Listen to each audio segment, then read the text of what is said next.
The National Museum of the Royal Navy.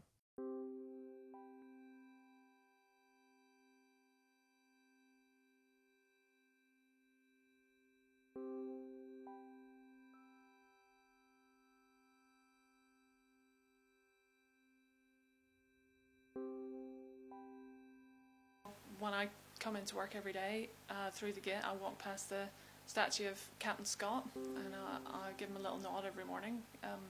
He has been a hero of mine since I was about 6. So yeah, I really didn't know on my first day here that I would get the chance to follow in his footsteps and go to Antarctica. It's a total dream come true.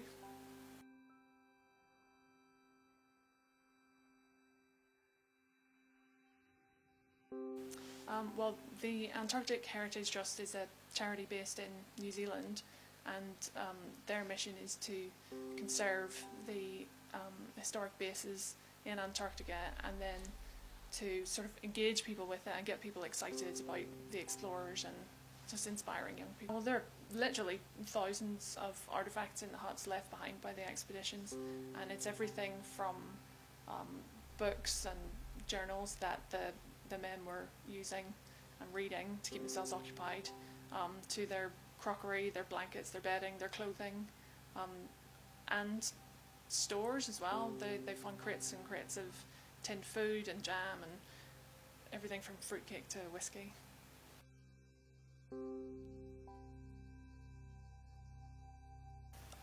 It just combines everything I've ever wanted to do, really. I'm excited about conservation. I think it's the most exciting project in conservation at the minute. It's the biggest challenge, and there's a big outreach factor to it. So, on returning to the UK, I get to be involved in helping to sort of spread the word, talk about the work that the AHT are doing, and help to get some other people excited about it too.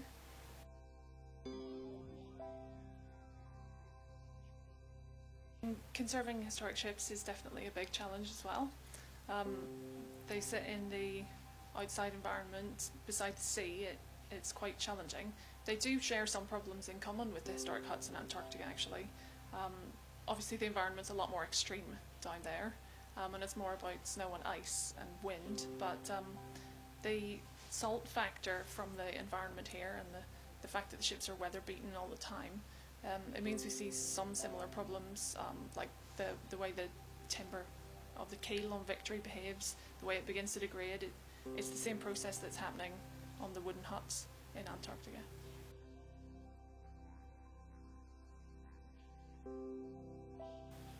Just to be in Antarctica is going to be a once-in-a-lifetime experience, I think, and I'm really looking forward to learning from the conservators who work down there, because I think it's got to be the best learning opportunity there is.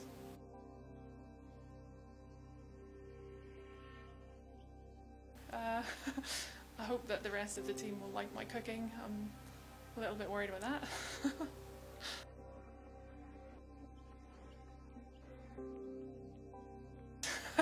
Yes, there's a lot of preparation work to do, and part of that is how to recognise when a penguin is distressed or about to attack you, because you've got to be very careful in the environment down there, because it's such a balanced ecosystem. We won't be able to, you don't want to introduce any problems or upset any of the local flora or fauna. So there's a lot to learn around how to behave.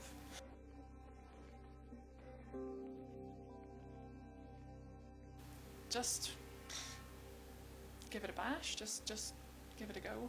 You never know where you're going to end up.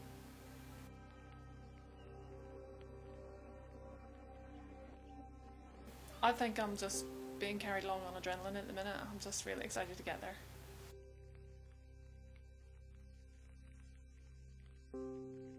I'll be able to tweet and blog from Antarctica as the internet allows. So it'll be going up on the museum's social media channels.